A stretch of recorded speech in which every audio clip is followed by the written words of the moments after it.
Hello दोस्तों, तो ये कहानी एक ऐसे यूनिवर्स की है जिसमें बहुत सारे कल्टीवेटर्स रहा करते थे कि तभी अचानक से उनकी नज़र एक ऐसी स्वॉर्ड पर पड़ गई थी जिसे हासिल करना उनका मकसद बन जाता है। इस स्वॉर्ड को हासिल करने के लिए बहुत सारे कल्टीवेटर्स ने अपनी जानों को भी गवा दे दिया था, लेकिन फाइनली एक ऐसा कल्टीवेटर भी मौजूद में आ गया था जिसने इस स्वॉर्ड को फाइनली हासिल भी कर रख दे दिया था। लेकिन इस स्वॉर्ड को हासिल करने से पहले तो वो स्वॉर्ड भी 10 टुकड़ों में बट चुकी थी। ये स्वॉर्ड एक ऐसी स्वॉर्ड थी जिसे हासिल करके वो कल्टीवेटर जिसने इसे हासिल कर रखा हो वो इस यूनिवर्स में मौजूद जमीनों आसमान पर अपनी ताकत का राज जमा सकता था। इसलिए सभी की सभी कल्टीवेटर जो इस यूनिवर्स में मौजूद थे वो इसे हासिल करना चाहते थे। तो चलिए बिना और कोई टाइम ज़ाया किए इस कहानी की एक्सप्लेनेशन की तरफ बढ़ते हैं। तो कहानी की शुरुआत में हमें एक क्वीन को दिखाया जाता है जो कि अपने रूम में बैठकर खुद को एक हसीना बनाना चाहती थी, क्योंकि बाहर एक प्रोग्राम मुनक्किद हो रहा था। उस प्रोग्राम में जाने के लिए वो खुद के होंठों पर लिपस्टिक भी लगा रही थी कि तभी उसका पीछे से वर्कर आकर कहता है कि अब वक्त आ गया है, तुम्हें हमारे साथ जाना होगा। जिस पर वो उसे कहती है कि ठीक है, मैं आ रही हूँ। अगले ही पल में हमें जंग फैमिली की रिहाइशगाह को दिखाया जाता है जहाँ पर बाकी सभी लोग तो उसी जगह पर अंदर जा रहे थे। तभी अचानक से जंग फैमिली में ऐलान कर दिया जाता है कि मास्टर शैन आ रहे हैं, जो कि इस शादी की पेशकश करने के लिए आ रहे हैं। और हम देखते हैं कि मास्टर शैन भी आ जाते हैं और बाकी सभी लोग उसका इस्तकबाल करने के लिए रास्ते में खड़े हुए थे। उसका शुक्रिया अदा करने के बाद उस मास्टर शैन को अंदर लेकर आया जाता है जहाँ पर मास्टर शैन के सामने जंग मास्टर खड़ा हुआ था जो कि उस फैमिली का ओल्डर मास्टर था। वो उससे कहता है कि मैं आपसे बहुत ही ज्यादा मदद ख्वाह हूँ, मुझे आपका इस्तकबाल करने के लिए बाहर आ जाना चाहिए था। लेकिन यंग मास्टर शैन तो उसे कहता है कि जान मास्टर कोई बात नहीं है, मैं आपका इस्तकबाल करने के लिए खुद ही अंदर चला आया हूँ। यंग मास्टर शैन तो उनकी फैमिली के साथ शादी तय करना चाहता था और साथ ही साथ में यंग मास्टर शैन अपने एल्डर मास्टर को ये भी बताता है कि मेरी फैमिली तुम्हारी शादी के साथ कितना ज्यादा ऊंची चली जाएगी। लेकिन यहाँ पर तो वो ओल्ड मास्टर उससे कहता है कि हमारी ये शादी का मंजर तो पहले ही तय हो चुका है, इसलिए हमने इस जगह को इतनी ज्यादा खूबसूरत अंदाज में सजाया हुआ है। लेकिन यहाँ पर यंग मास्टर शैन की बात सुनकर तो वो भी दंग खड़ा रह गया था। जियांग फैमिली के मेन हॉल में खड़ा होते हुए यंग मास्टर शैन तो जियांग फैमिली के एल्डर मास्टर की बात सुनने से पहले ही अपनी ही फैमिली शैन की यहाँ पर तारीफें करना शुरू कर देता है। वो एल्डर मास्टर से ये बोल रहा था कि क्या आप जानते हो कि इस शहर में मौजूद बड़ी बड़ी फैमिली जिनमें से फैंग फैमिली, योन फैमिली, ली फैमिली, इन सभी खानदानों के फैमिली से हमारी फैमिली शैन फैमिली सबसे ज्यादा पावरफुल है। और अगर तुम ये नहीं जानते तो उन सभी फैमिली से पता कर सकते हो। ये बात सुनकर साथ में बैठा हुआ एक दूसरा एल्डर भी कहता है कि हाँ मास्टर, यंग मास्टर शैन सही बोल रहा है, हमें ऐसा कर लेना चाहिए क्योंकि इनकी फैमिली बहुत ही ज्यादा सखी है। यंग मास्टर शैन भी अपनी सखावत का इजहार करने के लिए बहुत सारी बॉक्सेस लेकर आ जाता है जिनमें अंदर बहुत सारी सोना भरा हुआ था। और साथ ही साथ में यंग मास्टर शैन ये कहता है कि अभी तक दूल्हा नहीं आया हुआ है। ओल्ड मास्टर भी यंग मास्टर शैन की बात सुनकर इस पर गौर करने लग गया था कि तभी इर्द गिर्द के बैठे हुए बाकी सभी ओल्डर मास्टर भी यहाँ पर शैन के बारे में बातचीत कर रहे थे कि आखिरकार ये यंग मास्टर बोल तो सही रहा है। दरअसल दोस्तों यहाँ पर जो आज के दिन शादी होने जा रही थी ये एल्डर मास्टर के फादर ने तय करवाई थी, जिस पर वो एल्डर मास्टर यंग मास्टर शैन से कहता है कि मेरे फादर ने जो कुछ कहा था मैं तो उसी पर ही अमल करूंगा। लेकिन यंग मास्टर शैन तो उसे भड़का रहा था। दूसरी तरफ हमें दो और लोगों को भी दिखाया जाता है जहाँ पर एक शख्स अपनी दूसरी साथी से बोल रहा था कि जो कुछ तुमने मेरे साथ सवाल पूछा है अभी मैं तुम्हें उनका जवाब देने जा रहा हूँ। उस लड़की ने उससे पूछा था कि आखिरकार ये हथियारों की पावर क्या होती है, जिस पर तो उसके साथ जाता हुआ शख्स बताता है कि तुम्हें इस बात को सोच लेना चाहिए कि हथियारों के अंदर भी रूह होती है जिन्हें स्पिरिट कंट्रोल कहा जाता है। जिस तरह की रूह पूरे जिस्म के अंदर मौजूद होती है इस तरह हर हथियार की भी एक रूह होती है जो कि उसे पावरफुल बनाती है। आगे जाते हुए साथ ही साथ में वो उसे ये भी बता रहा था कि इन सभी स्वॉर्ड की लेवल को 4 लेवल में डिवाइड किया गया है, जिसमें से एक तो सबसे कम दर्जा होता है, दूसरा दरमियाने दर्जे का और एक ऊंचा दर्जा होता है और सबसे लास्ट में सबसे ऊंचा दर्जा होता है। आगे जाते हुए वो शख्स के पास भी अपने एक जबरदस्त किस्म की स्वॉर्ड भी थी जो कि एक बहुत ही ज्यादा पावरफुल स्वॉर्ड दिख रही थी। तभी अचानक से उनके सामने कुछ ड्रैगन लोग आ गए थे जो कि उसके साथ मौजूद लड़की के बारे में बात कर रहे थे कि ये लड़की तो बहुत ही ज्यादा खूबसूरत है। देखते ही देखते तो वो उस पर हमला भी कर देते हैं, जिस पर वो अपनी स्वॉर्ड निकाल लेती हुई उन सभी के साथ लड़ना भी शुरू कर देता है। वो डिसाइपल अपनी सोल कल्टीवेटिंग स्वॉर्ड का यूज करके उनके साथ लड़े जा रहा था, लेकिन इस तरफ तो 2 डिसाइपल आगे बढ़ती उस लड़की की तरफ आगे बढ़ने लग गए थे, जिस पर वो लड़की तो नीचे गिर गई थी। ड्रैगन वॉरियर के उस लड़की पर हमला करने से पहले ही वो डिसाइपल वहां पर पहुंचकर उन दोनों को मार देता है कि तभी उनका हेड भी उसी ही डिसाइपल को मार गिरा देता है। लेकिन वो जैसे ही देखता है वहां पर एक और डिसाइपल भी आ गया था जिसके पास अपनी तलवार थी। ड्रैगन वॉरियर जैसे ही उसे देख लेते हैं वो मास्टर से कहते हैं कि मास्टर यही वो शख्स है जिसकी हम आपसे बातचीत किया करते थे। इसने अपने गले में एक यंग मछली की साइज का लॉकेट पहनता है और ये बहुत ही ज्यादा डेंजरस और पावरफुल भी है। ये देखते हुए तो वो उस पर लगातार हमला कर देते हैं, लेकिन वो तो अपनी स्वॉर्ड की क्वेस्ट पावर यूज करके एक ही झड़प में उन सभी वॉरियर्स को खत्म कर देता है। उसे मारने के बाद तो वो दोनों व्हीलर्स का शुक्रिया अदा करने के लिए आगे बढ़ते हैं, जिसमें वो लड़का अपना नाम बताते हुए कह रहा था कि मेरा नाम जी चैन है और दूसरी लड़की का नाम जियाओ था, और उसका शुक्रिया अदा करने के लिए वो उसके पास आकर कहते हैं कि आपका बहुत बहुत शुक्रिया। न्यू आने वाला डिसाइपल भी अपना नाम बताते हुए कहता है कि मेरा नाम जियाओलिंग है, और ये कहते हुए वो वहाँ से निकल पड़ता है क्योंकि वो कुछ जल्दी में दिख रहा था। अगले ही पल में हमें उसी ही जगह का मंजर दिखाया जाता है जहाँ पर वो एल्डर मास्टर जंग के साथ यंग मास्टर शैन भी बैठे हुए शादी के लोगों का इंतजार कर रहे थे कि आखिरकार दूल्हा कब आएगा।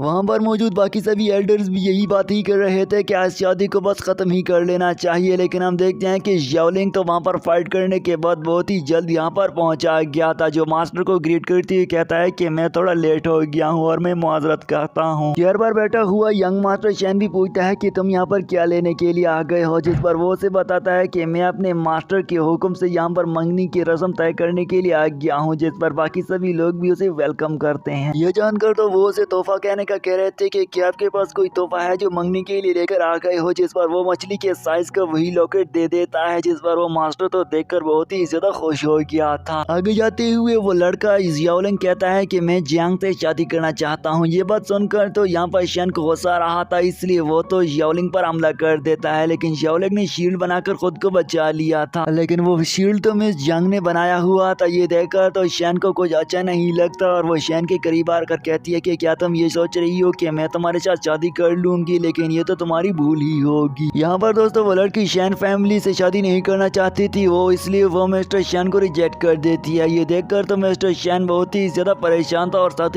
ही मन ही मन में गुस्सा भी हो रहा था, लेकिन वो वहाँ से गुस्सा होते हुए चला जाता है। दोस्तों ये स्टोरी आपको थोड़ी सी स्लो लग सकती है, लेकिन आगे जाकर ये और भी इंटरेस्टिंग होने वाली है। तो अगले ही सीन में हमें रिहाइशगाह को दिखाया जा रहा था, जहाँ पर हम फिर से शैन को देखते हैं जो वहाँ से जाने लग गया था, लेकिन यहाँ पर जियाओलिंग उससे कहता है कि क्या तुम अपनी कोई निशानी छोड़कर नहीं जाओगे ताकि हम तुम्हें याद रख सकें। ये बात सुनती हुई तो शैन इग्नोर करके वहाँ से निकल पड़ता है कि यहाँ पर तो उसकी बीवी उसके करीब आकर कहती है कि अब बहुत ही ज्यादा वक्त गुजर चुका है, इसलिए हम लोगों को शादी कर लेनी चाहिए। इसके बाद तो दोस्तों शादी की तकरीबात भी शुरू कर दी गई थी, जहाँ पर मिस जियांग को रेड कपड़े से ढांप दिया गया था और शादी की रस्मात को अदा कर सके। इसके बाद हम देखते हैं कि यहाँ पर वो दोनों अपने मास्टर जियांग के सामने झुक जाते हैं ताकि वो उसे ग्रीट कर सकें। अगली ही पल में दोस्तों काफी ज्यादा गहरी रात भी हो चुकी थी कि मिस जियाओलिंग तो अपने शोहर को अपने साथ खींचती हुई कमरे की तरफ लेकर जा रही थी, जिस पर वो उसे बोल रहा था कि आखिरकार तुम करना क्या चाहती हो, और वो उसे अपने कमरे में एंटर करवा देती है। वो दोनों वहाँ पर बैठ जाते हैं, जिस पर मिस जियांग तो उसे बताती है कि क्या तुम ये बात जानते हो कि मैं ये सब कुछ तुम्हारे लिए नहीं बल्कि अपनी फैमिली के लिए कर रही हूँ, जिस पर तुम जियाओलिंग उससे कहता है कि हाँ ठीक है, अब और ये तुम क्या कहना चाहती हो। यहाँ पर वो उसके सामने शादीनामा रखती हुई कहती है कि क्या तुम्हें पता है कि मैं तुम्हें तुम्हारे और हमारे दरमियान की तलाक 3 साल बाद हो जाएगी, इसलिए तुम इस पर साइन कर लो ताकि मेरी जान तो 3 साल बाद तुम्हारे से छूट जाए और मैं यही चाहती हूँ। तभी यहाँ पर तो जियाओलिंग उससे कहता है कि ये मुआहदा इतना ज्यादा लंबा है कि आज की रात तो मैं इसे पढ़ भी नहीं पाऊंगा, और बाकी तुम मुआहदे की बात को छोड़ो, चलिए आगे चलते हैं कि आज की रात हमने कैसी गुजारनी है, इसके बाद ही जाकर मैं मुआहदा देखूंगा। यहाँ पर मैं जियांग गुस्सा होकर उस पर तलवार तान लेती हुई कह रही थी कि क्या तुम्हें ये भी पता है कि हम नाटक करेंगे एक दूसरे के साथ एक ही रूम में रहने का, लेकिन हम एक रूम में नहीं रहेंगे। ये बात जानकर तो यहाँ पर जियाओलिंग को कुछ अच्छा नहीं लग रहा था। ये बात सुनती हुए तो मिस जियांग वहाँ से रवाना हो जाती है। उसके जाते ही पीछे से जियाओलिंग बोल रहा था कि मुझे इस बेवकूफ को 3 साल तक बर्दाश्त करना पड़ेगा, लेकिन खैर मुझे इसका मुआवजा भी मिलेगा, इसलिए मैं 3 सालों तक तो इस बेवकूफ लड़की को बर्दाश्त कर ही लूंगा। अगले ही सीन में हमें खूबसूरत पहाड़ी का मंजर दिखाया जाता है, जहाँ पर हम एक छोटे डिसाइपल और उसके साथ उसके मास्टर को भी देखते हैं जो कि एक दूसरे से आगे जा रहे थे, जिस पर तो वो डिसाइपल मास्टर से कहता है कि मास्टर तुम तो बूढ़े हो चुके हो। ये बात तो दोस्तों उस मास्टर को अच्छी नहीं लगती है और वो अपने स्टूडेंट डिसाइपल पर हमला कर देता है ताकि वो उसे ये बात समझा सके कि अभी तक मैं बूढ़ा नहीं हुआ हूँ। दरअसल में दोस्तों ये जियाओलिंग ही था जो कि अपने मास्टर के साथ प्रैक्टिस किया जा रहा था, जिस पर वो एक जगह पर उतर भी आ गए थे और वो मास्टर उससे कहता है कि अब मुझे मालूम पड़ गया है कि तुम बहुत ही ज्यादा स्ट्रॉन्ग बन गए हो, इसलिए मुझे ये सारी की सारी बातें तुम्हारे फादर को बता देनी चाहिए। जियाओलिंग का मास्टर उसके सामने खड़ा होकर उसे बताता है कि तुम्हारे फादर ने मुझसे कहा था कि मुझे तुम्हारा ख्याल सिर्फ कई सालों तक ही रखना होगा, जो कि सिर्फ और सिर्फ 3 साल ही थे, और अब तो दोस्तों 3 साल गुजर ही चुके थे। मास्टर जियाओलिंग से ये भी कहता है कि अब मुझे तुम्हारी तलवार का राज भी तुम्हें बता देना चाहिए, क्योंकि अब 3 साल तो गुजर चुके हैं। जिस पर तो याओलिंग तलवार को अपने मास्टर को देता है। वो मास्टर याओलिंग से कहता है कि क्या आपको मालूम है कि इस तलवार का नाम सोल एटर स्वॉर्ड है। साथ ही साथ में वो मास्टर उसे ये भी बताता है कि ये एक जादुई तलवार है जो कि बाकी सभी जादुई तलवारों की रहनुमाई भी कर सकती है और ये एक बहुत ही ज्यादा पावरफुल स्वॉर्ड कहलाती है। ये जानकर तो याओलिंग अपने मास्टर से कहता है कि मास्टर तुमने मुझे पहले क्यों नहीं बताया था कि ये स्वॉर्ड इतनी ज्यादा पावरफुल भी हो सकती है। मुझे ये जानकर बहुत ही ज्यादा खुशी हुई है कि मेरी ये तलवार इतनी ज्यादा पावरफुल हो सकती है। याओलिंग तो अपनी मास्टर की बात सुनकर खुश हो ही रहा था, लेकिन उसका मास्टर उसे खबरदार भी करता है कि ये एक शैतानी तलवार भी है। अगर तुम इसका शैतानों पर यूज करोगे तो ये एक शैतानी तलवार भी बन जाती है और दूसरे लोगों की जान भी ले लेती है। यहाँ पर वो तलवार तो वो याओलिंग को दे देता है। साथ में वो ये भी बताता है कि तुम्हारे फादर ने मुझसे ये भी बोला था कि 18 साल के बाद मैंने तुम्हारी शादी करनी है और ये शादी भी फॉर्चून टाउन में जियांग से होनी थी, क्योंकि मैं चाहता हूँ कि मैं आपकी शादी उसी से ही करवा दूं। लेकिन दोस्तों यहाँ पर जियांग की शादी तो पहले से ही तय पा गई थी। वो दोनों अभी तक एक दूसरे के साथ बातचीत कर ही रहे थे कि अचानक से उनकी नीचे से जमीन हिलना शुरू हो गई थी, जिस पर उन दोनों को अंदाजा हो गया था कि उन पर हमला करने के लिए एक बहुत ही पावरफुल डीमन आ रहा है। और हम एक ब्लैक डीमन को भी देखते हैं जो उन पर हमला करने के लिए सामने आ गया था। देखते ही देखते तो वो ब्लैक डीमन उन पर हमला भी कर देते हैं, जिस पर उसे रोकने के लिए वो ओल्ड मास्टर भी उस पर अपनी पावर का यूज तो कर रहा था, लेकिन उस पर उसका असर नहीं हो रहा था और ओल्ड मास्टर को दूर फेंक देता है। एक मरतबा फिर से वो ब्लैक डीमन जैसे ही उस पर फादर पर हमला करने वाला था तो याओलिंग उसे बचाने के लिए आगे बढ़ता है, लेकिन वो याओलिंग को भी दूर फेंक देता है। ब्लैक डीमन आगे बढ़ते हुए इतना ज्यादा गुस्सा हो चुका था कि वो याओलिंग को एक जोरदार पंच लगाकर दूसरी पहाड़ी पर फेंक देता है, लेकिन अभी ब्लैक डीमन उसका पीछा छोड़ने वाला नहीं था और उसे मारने के लिए फिर से पंच लगाने ही वाला था, लेकिन पीछे से ओल्ड मास्टर ने अपनी ताकत का यूज करके डीमन को रोक दे दिया था। ये देखकर डीमन गुस्सा होते हुए फिर से मास्टर पर हमला करने के लिए आ रहा था। मास्टर तो खुद को बचा लेता है और ब्लैक डीमन पर लगातार हमले करने लग गया था। याओलिंग भी यहाँ पर आने लग गया था, लेकिन वो डीमन तो याओलिंग पर भी हमला करने लग जाता है। ब्लैक डीमन ने तो यहाँ पर याओलिंग को नीचे गिरा दिया और उसके मास्टर को भी काफी ज्यादा घायल कर लेती हुई अपनी ब्लैक ऑरा से पकड़ रखा हुआ था, जिस पर पीछे से तो याओलिंग अपनी स्वॉर्ड निकाल लेता है। मास्टर उसे कहता है कि तुम क्या कर रहे हो, लेकिन वो तो रुकने वाला नहीं था। ब्लैक डीमन में ये देखकर इतना ज्यादा गुस्सा हो चुका था कि उन दोनों के ऊपर खड़ा होते हुए मास्टर से कहता है कि क्या ये तुम्हारा बेटा है और आज तो मैं तुम्हारे बेटे के साथ तुम्हें भी खत्म कर दूंगा, क्योंकि वो दोनों एक दूसरे के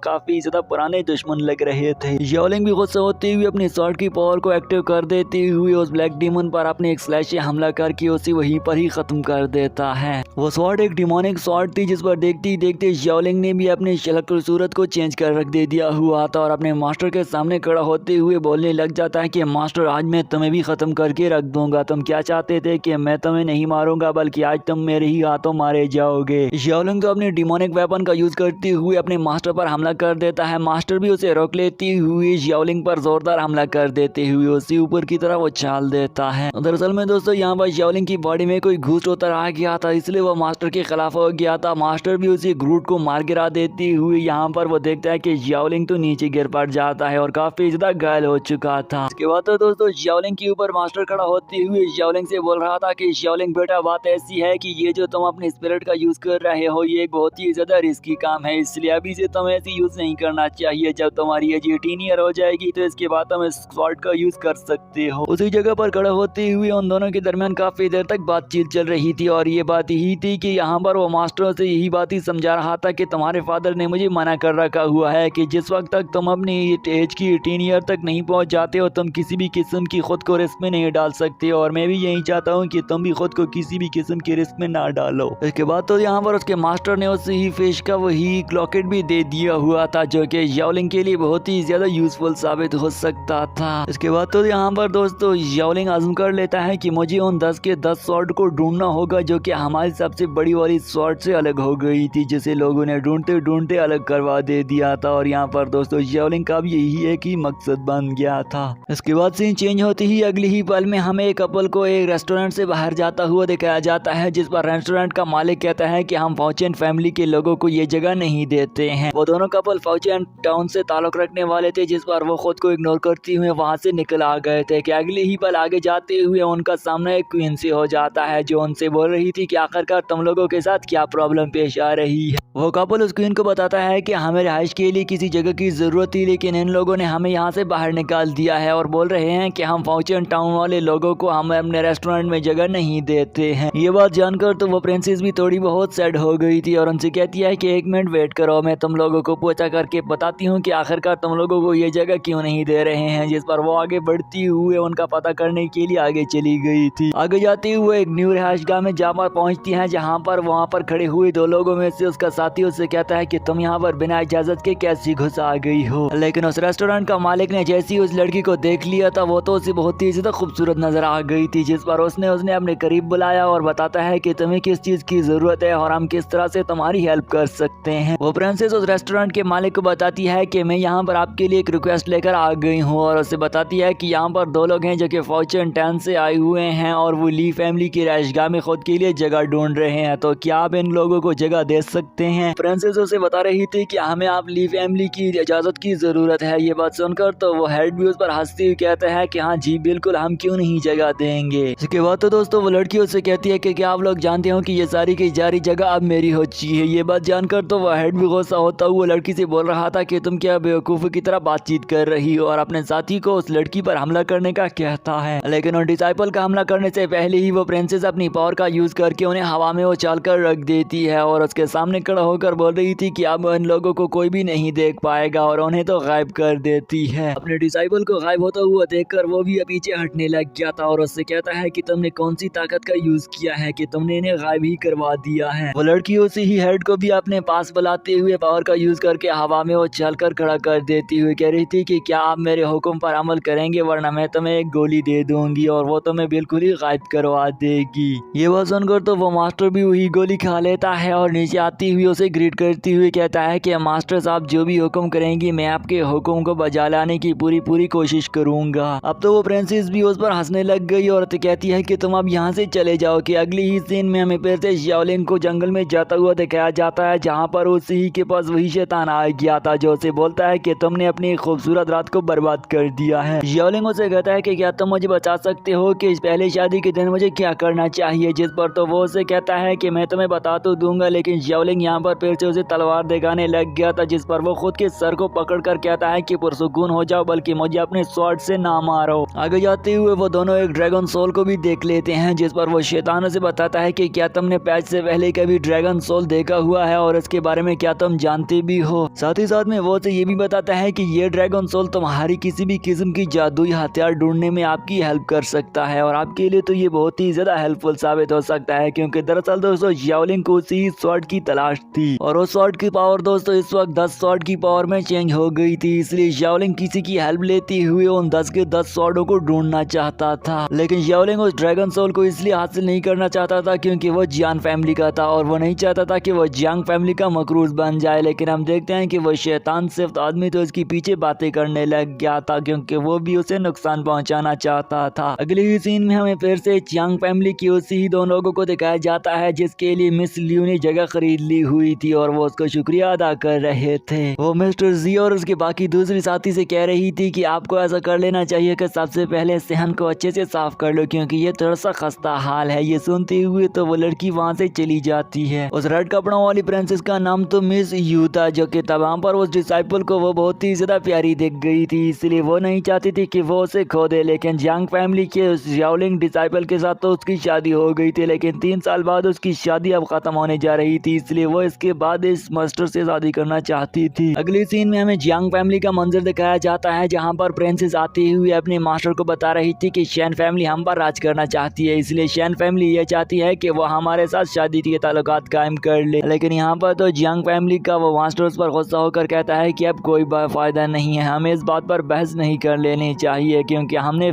शैन फैमिली से तजवीज़ का इनकार कर दिया है। इसके बाद मिस जियांग वहाँ से रवाना हो जाती है, लेकिन वो बहुत ही ज्यादा सैड दिख रही थी। रास्ते भर जाती हुई तो उसकी मुलाकात उसकी छोटी सिस्टर के साथ भी हो जाती है। उसकी छोटी बहन जियांग से कहती है कि मिस जियांग, मैंने सुन लिया है कि तुम्हें अपने छोटे अंकल ने बहुत ही ज्यादा डांट दिया है। जिस पर तो मिस जियांग उसे बताती है कि क्या आपको मालूम ही है कि फैमिलीज में ये सब कुछ चलता ही रहता है, और वो उसे ये भी कहती है कि अगर मैंने ये डांट को बर्दाश्त ना किया होता तो आज मुझे अपने लिए एक अच्छा सा शोहर भी नहीं मिल पाता, और मुझे एक ऐसा ताकतवर शोहर मिल गया है जो कि हमारा सारे का सारा काम भी करवा देगा। उसकी बहन तो ये कहती हुए वहाँ से चली गई थी कि पीछे से यहाँ पर एक डिसाइपल आ जाते हुए उसे कहता है कि तुम्हें हमारे मास्टर ने याद किया है जो कि आपको बुला रहा है। जिस पर वो भी उसे कहती है कि ठीक है, मैं अभी आ रही हूँ। लेकिन अचानक से यहाँ पर मिस जियांग के पास मिस्टर शैन भी आ जाता है, जो कि मिस्टर शैन से बोलता है कि आप अकेली अकेली यहाँ पर क्या कर रही हो, क्योंकि दरअसल दोस्तों मिस्टर शैन मिसेस जियांग के साथ शादी करना चाहता था, लेकिन यहाँ पर तो मिसेस जियांग उसे देखकर बहुत ही ज्यादा परेशान हो गई थी। मिस्टर शैन जैसे ही उस प्रिंसेस को छूने वाला था, लेकिन वो तो उसे एक चार्ट लगा देती है, जिस पर डिसाइबल आगे बढ़कर उस लड़की को बताता है कि क्या तुम लड़की जानती भी हो कि तुम कितनी ज्यादा खुशकिस्मत हो कि मिस्टर शैन ने तुम्हें पसंद किया है, वरना इससे अच्छा शोर तुम्हें कभी भी नहीं मिलने वाला है। मिस्टर शैन यहाँ पर फिर से जैसे ही उसे छूने वाला था, वो लड़की उसका हाथ फिर से रोक लेती है कि तभी वो दोनों एक दूसरे के पास बहुत ही ज्यादा गुस्सा हो गए थे कि अचानक से याओलिंग की एंट्री हो जाती है और उसके सामने खड़ा होते हुए अपनी बीवी की हिफाजत करने लग गया था। तो उसे देखकर तो मिस्टर शैन अपने साथियों को उस पर हमला करने का कहता है, जिस पर तो वो याओलिंग उनसे हमला करने भी लग गया था, लेकिन यहाँ पर वो दोनों डिसाइपल तो उस पर भारी पड़ने लग गए थे, लेकिन खैर याओलिंग उन दोनों को भी मार गिरा देता है। ये देखकर तो मिस्टर शैन गुस्सा होते हुए याओलिंग पर हमला करके उसे दूर फेंक देता है। तभी यहाँ पर याओलिंग भी बहुत ही ज्यादा गुस्सा हो रहा था, लेकिन वो उसे बोलता है कि मैं जानता हूँ कि तुम एक बहुत ही ज्यादा कमजोर डिसाइपल हो और अपनी बीवी को मेरे हवाले कर दो, क्योंकि मैं उससे प्यार करता हूँ। तभी यहाँ पर अचानक से अपनी बीवी की जान को बचाने के लिए याओलिंग भी आ गया था और वो उनके सामने आ खड़ा होते हुए वो दोनों दोस्त उसके सामने आ खड़ा हो जाते हैं। और दोस्तों यहाँ पर उसके दूसरे दोस्त जो कि पहले उसकी जान को बचा रहा था, उसका नाम याओचू था। याओचू और याओलिंग दोनों इतने ज्यादा गहरे दोस्त थे कि वो मिस जियांग की जान को बचाने के लिए कुछ भी कर सकते थे। याओचू और याओलिंग मिस जियांग को बचाते हुए एक साथ देखकर तो दूसरी तरफ खड़ा हुआ मिस शैन बहुत ही ज्यादा गुस्सा हो रहा था और ये देखते हुए अपने साथियों को उन दोनों पर हमला करने का कहता है और उसके साथी तो एक ही झड़प से उन दोनों पर हमला कर भी देते हैं। उसके हमले से रोकने के लिए तो वो एक दूसरे के साथ लड़ाई करना शुरू कर देते हैं कि तभी हम देखते हैं कि वो उसके कई कुछ सेशन को मार भी गिरा देता है। ये देखते हुए तो मिस्टर शैन बहुत ही ज्यादा गुस्सा हो गया था और खुद से आगे बढ़ते हुए उन पर हमला कर देता है। याओचू पर हमला करते हुए तो याओचू भी उसका बड़ा जोरदार तरीके से हमला करना शुरू कर दिया था और देखते ही देखते तो याओचू ने उसकी तलवार को भी दूर फेंक दिया था। शैन के हार जाने के बाद वो अपने साथी से कहता है कि चलो बच्चों हमें चलना चाहिए, आज का दिन ये खुशकिस्मत दिन था इन लोगों का, लेकिन एक दिन आएगा कि हम इन लोगों को फिर से मार गिरा देंगे और वहाँ से निकल पड़ते हैं। याओचू याओलिंग का शुक्रिया अदा करते हुए बोलता है कि हम आपका बहुत बहुत शुक्रगुजार है कि आपने हमारी जान को बचा लिया है और उसे तोहफे के तौर पर कुछ इनाम भी देता है। लेकिन पास में खड़ी हुई मिस जियांग जो कि याओलिंग की बीवी थी, वो उससे कहती है कि हम अपने दोस्त के पैसे नहीं ले सकते हैं कि तभी यहाँ पर शैतान सिर्फ खड़ा हुआ आदमी भी यही बोल रहा था कि मुझे तो आप लोगों पर बहुत ही ज्यादा गुस्सा आ रहा है, साथ ही साथ में आपकी फैमिली पर भी आ रहा है। याओलिंग यहाँ पर एक बुक निकाल लेते हुए याओचू से कह रहा था कि याओचू अभी तक तो मैंने तुम्हारे सभी मैंडेरियन को सही करवा दिया है, लेकिन क्या आप जानते हो कि ये बहुत ही ज्यादा देर तक रुकने वाले नहीं है, इसलिए तुम इस बुक का सहायता लेते हुए इससे हेल्प ले सकते हो। यहाँ पर याओचू जैसे ही उस किताब को देखने लग गया था, उसी किताब का नाम भी मैंडेरियन रिकवर था। ये देखकर तो वो शैतान सिर्फ आदमी भी यहाँ पर याओलिंग से कहने लग गया था कि तुम इतनी आसानी से इस बुक को इसे कैसे दे सकते हो। ये देखकर तो याओचू फिर से याओलिंग का शुक्रिया अदा करता है, लेकिन याओलिंग उसे उठाकर कहता है कि नहीं कोई बात नहीं है कि अगला ही सीन शुरू हो जाता है। तभी हम जंगल में जाते हुए याओलिंग और उसके दूसरे साथी शैतान सिर्फ साथी को देखते हैं, जो आगे जाते हुए उन्हें कुछ मिस्टीरियस सी चीज भी दिख जाती है, जहाँ पर आग जलने की तरह का मंजर था, जिस पर तो अपने शैतान सिर्फ आदमी से कहता है कि मुझे ज़ीचैन ने अच्छी इन्फॉर्मेशन देकर दी थी।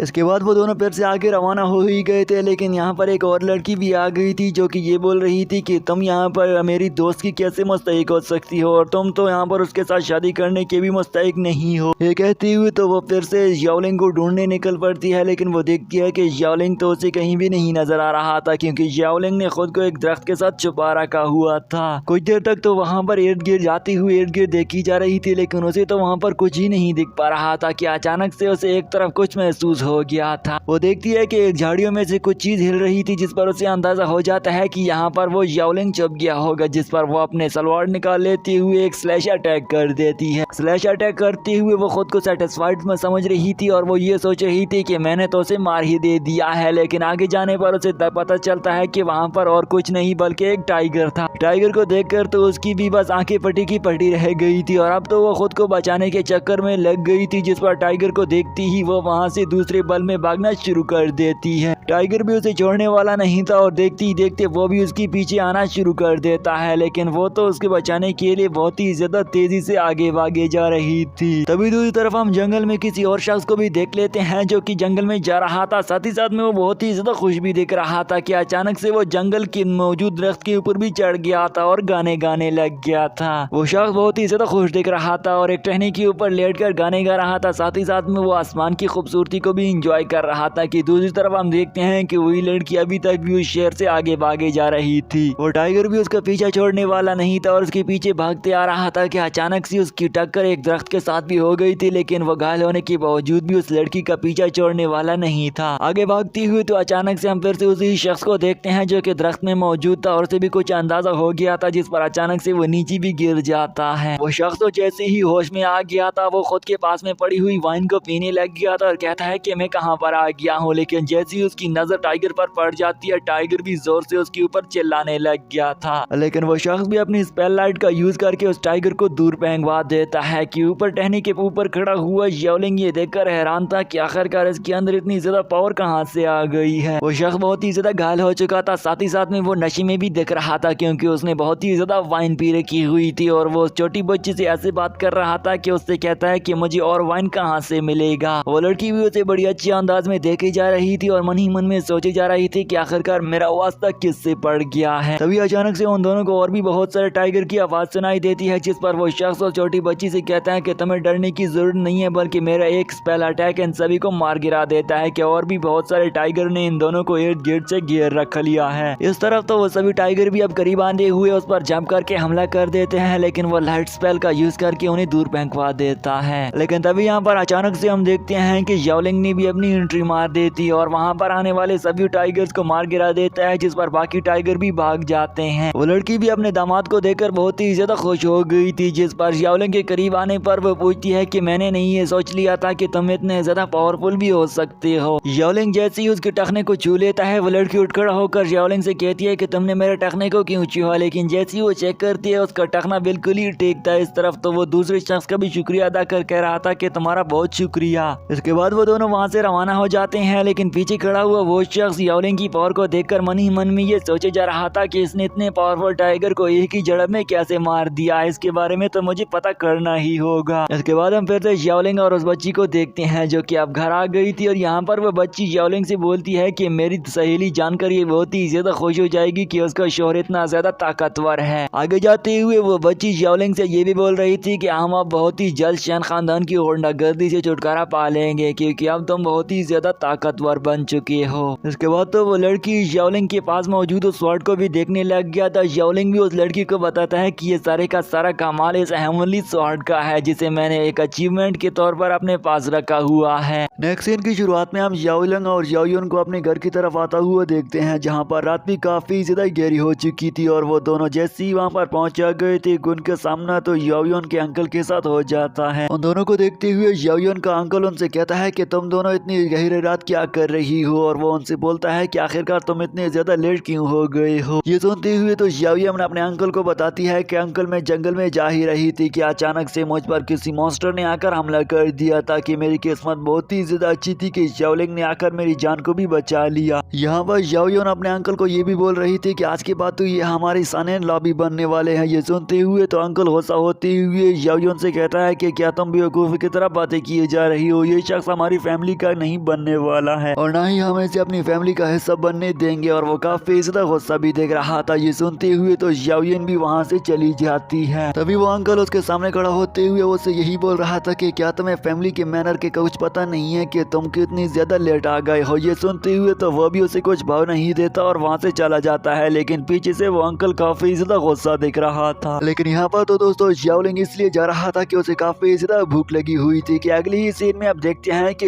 याओयुन तो उसके रूम में आ जाती हुई है, बोलती है कि मैंने तुम्हारे लिए फूड लेकर आ गई हूँ। तभी याओयुन तो याओलिंग को खाना खिलाना शुरू भी कर देती है, लेकिन अचानक से हम देखते हैं कि मिसेस लिंग भी वहाँ पर आ जाती है। ये देखते हुए उसे कुछ अच्छा नहीं दिख रहा था, लेकिन याओयुन उसे बताती है कि इसलिए मैं खाना खिला रही हूँ कि उसे काफी ज्यादा भूख लगी हुई थी। साथ ही साथ में याओयुन उसे ये भी बताना शुरू कर देती है कि क्या आपको मालूम भी है कि हम इतने ज्यादा भूखे क्यों हैं, क्योंकि हम लोग जंगल में गए हुए थे लेकिन अचानक से मुझ पर किसी मॉन्स्टर ने आकर हमला कर दिया था। और ये देखती हुई तो याओलिंग ने मेरी जान को भी बचा लिया है। याओलिंग के सामने खड़ा होते हुए याओयुन तो याओलिंग की तारीफ ही किए जा रही थी, जो कि मिसेज लिंग को सुनने में कुछ अच्छा महसूस नहीं हो रहा था। गुस्सा होते हुए मिसेज लिंग उसे कहती है कि तुम बेवकूफी की तरह बातें करना बंद कर दो। कि अगले ही सीन में हम देखते हैं कि वो स्पिरिट सर्कल के पास आ गए थे, जहाँ पर वो खड़ा होते हुए एक दूसरे के साथ बातचीत करते हुए ये कह रहे थे कि यहाँ पर खड़ा होते हुए हम दोनों अपनी कल्टीवेशन लेवल को एक न्यू लेवल तक पहुँचा सकते हैं। मिसेज लिंग याओलिंग को बताती है कि तुम स्पिरिट दायरे का यूज करते हुए खुद के कल्टीवेशन लेवल को एक न्यू लेवल तक पहुंचा सकते हो, क्योंकि तुम हमारी फैमिली के फजन ला बनने वाले हो, इसलिए हम भी चाहते हैं कि तुम्हारी लेवल भी काफी ज्यादा इंक्रीज होकर एक नेक्स्ट लेवल तक पहुंच जाएं। मिसेज लिंग याओलिंग को ये भी बोल रही थी कि लेकिन इन सबको अचीव करने में तुम्हारा बहुत ही ज्यादा टाइम भी लगेगा। कि तभी हम देखते हैं कि उसका डेवल बॉडी बाहर आती हुई उसे बोल पड़ती है कि ये सब कुछ तो मैं सिर्फ और सिर्फ 1 घंटे में ही अचीव कर सकता हूँ। डेवल की ये बातें सुनते हुए तो याओलिंग उससे कहता है कि ठीक है, ऐसे मैं अभी रेडी नहीं हूँ, जब मेरा मन चाहेगा तो मैं इन सभी एनर्जीज को एब्जॉर्ब करके खुद को स्ट्रांग बना लूंगा, लेकिन इस वक्त तक मुझे इन चीजों की कभी भी जरूरत नहीं पड़ेगी और ना ही मैं चाहता हूँ कि मैं तुम लोगों की फैमिली को यूज करूँ। इसके बाद वो एक दूसरे के बहुत ही ज्यादा करीब भी आ गए थे। कि तभी यहाँ पर डेवल बॉडी तो उसे यही बोल रहा था कि हम इन सभी चीजों को भी अचीव कर सकते हैं, लेकिन वो तो उसके साथ नहीं मान रही थी और वो उससे कहती है कि अगर तुमने इससे अभी अचीव नहीं करेगा तो तुम कभी भी अचीव नहीं कर पाओगे। यहाँ पर याओलिंग मिसेज लिंग से पूछता है कि आखिरकार तुम ऐसा करना क्यों चाहती हो, जिस पर तो वो उसे बताती है कि मैं चाहती हूँ कि हमारी फैमिली की पावर बढ़ जाए और तुम हमारी फैमिली की अब हिस्सा बन चुके हो। अगले ही सीन में याओलिंग और उसकी डेवल बॉडी आगे की तरफ जा ही रहे थे और उन दोनों के दरमियान में इसी बात पर ही झगड़ा चल रहा था, जिस पर डेवल बॉडी उसे ये बोल रहा था कि तुम खुद को स्ट्रॉन्ग क्यों नहीं बनाना चाहते हो, जिस पर याओलिंग कहता है कि तुम प्यार का मतलब ही नहीं जानते हो। अगली सीन की शुरुआत में हमें यंग मास्टर शैन को दिखाया जाता है, जो कि उनके घर के दरवाजे पर खड़ा आ गया होता। दूसरी तरफ हम मिसेज लिंग को भी देखते हैं, जो उसे चुपके चुपके से देखी जा रही थी। साथ ही साथ में उसके मन में भी बहुत ही ज्यादा डर दिख रहा था। यंग मास्टर शैन के पहुंचते ही वो आवाज लगाता है कि याओलिंग तुम कहाँ चले गए हो, मैं चाहता हूँ कि मैं तुमसे अपना पुराना हिसाब चुकता कर लूँ। लेकिन वो तो घर पर मौजूद नहीं था, जिस पर मिसेज लिंग आगे उसके सामने आ खड़ी हो गई थी। मिसेज लिंग उसे कहती है कि तुम कितने ज्यादा बेवकूफ हो कि एक मर्तबा हारे जाने के बाद भी फिर से यहाँ पर आ गए हो। ये देखते हुए तो वो काफी ज्यादा गुस्से से उसे कहता है कि मैं चाहता हूँ कि मैं उसे हरा ही दूं, लेकिन यहाँ पर तो मिसेज लिंग ने उसे चैलेंज कर दिया था। मिसेज लिंग के चैलेंज को एक्सेप्ट करते हुए हम देखते हैं कि वो बैटल अरीना में एक दूसरे के साथ सामने आ खड़े हो गए थे और वो दोनों एक दूसरे के साथ लड़ने के लिए बिल्कुल ही रेडी हो गई थी। वहाँ पर खड़े होते हुए ये दोनों भी यही बातचीत किए जा रहे थे कि आखिरकार ये हमारा डिसाइपल यंग मास्टर कितना ज्यादा बेवकूफ है कि वो एक औरत के साथ लड़ने आ गया है और देखते ही देखते वो एक पिल को भी खा लेता है, जिस पर उसकी एनर्जी काफी ज्यादा बूस्ट हो गई थी। यंग मास्टर शैन के अपने पावर को एक्टिव कर देते हुए तो मिसेज लिंग भी अपनी पावर को एक्टिव कर देते हुए एक दूसरे के साथ लड़ना शुरू कर देते हैं, जहाँ पर काफी देर तक लड़ने के बावजूद वो एक दूसरे को हरा नहीं पा रहे। तभी एक दूसरे पर एक जोरदार अटैक करने के कारण तो हमें बहुत ही ज्यादा एनर्जी भी रिलीज होने को दिख रही थी, जिस पर देखते ही देखते तो यंग मास्टर शैन पीछे को धकेल दिया जाता है, जो कि अब बहुत ही ज्यादा गुस्सा हो गया था और वो फिर से आगे बढ़ते हुए मिसेज लिंग पर एक जोरदार हमला कर देता है। इस जोरदार अटैक के होते हुए मिसेज लिंग भी पीछे को धकेल गई थी और ये देखते हुए वो भी काफी ज्यादा गुस्सा हो चुकी थी। अटैक करने के बाद तो यंग मास्टर गुस्सा होता हुए उसके सामने खड़ा हो गया था और कहता है कि अगर तुमने अभी अभी मुझे याओलिंग का पता नहीं बताया तो अभी मैं तुम्हें मार गिरा दूंगा। ये बात सुनते हुए मिस लिंग भी बहुत ही ज्यादा गुस्सा हो चुकी थी, इसलिए वो अपनी फैमिली की एक न्यू टेक्निक को एक्टिव करना शुरू कर देती है, जिसमें वो अपने एक ड्रैगन स्नेक को एक्टिव करते हुए यंग मास्टर पर हमला कर देती है, जिसे रोकने के लिए यंग मास्टर अपने एक शील्ड बनाकर खुद को प्रोटेक्ट कर लेता है। दूसरी तरफ हम मिस लिंग की ग्रैंडपा को देखते हैं, जो कि ये अटैक देखते हुए बहुत ही ज्यादा खुश दिख रहा था। साथ ही साथ में वो ये भी बोल रहा था कि हमारी बेटी ने तो अच्छे समय में अपनी स्किल का यूज किया है। उस अटैक को डॉज करने के बाद यंग मास्टर बोलता है कि तुम्हारा ये अटैक तो बहुत ही ज्यादा शानदार था, लेकिन ये मुझे मारने के काबिल नहीं है। कि दूसरी तरफ हमें याओलिंग को भी दिखाया जाता है, जो कि जंगल में मॉन्स्टर के साथ लगातार लड़े जा रहा था और उन टाइगर बीस्ट को मारने के बाद वो एनर्जी को जज्ब करने ही लग गया था। कि तभी हम देखते हैं कि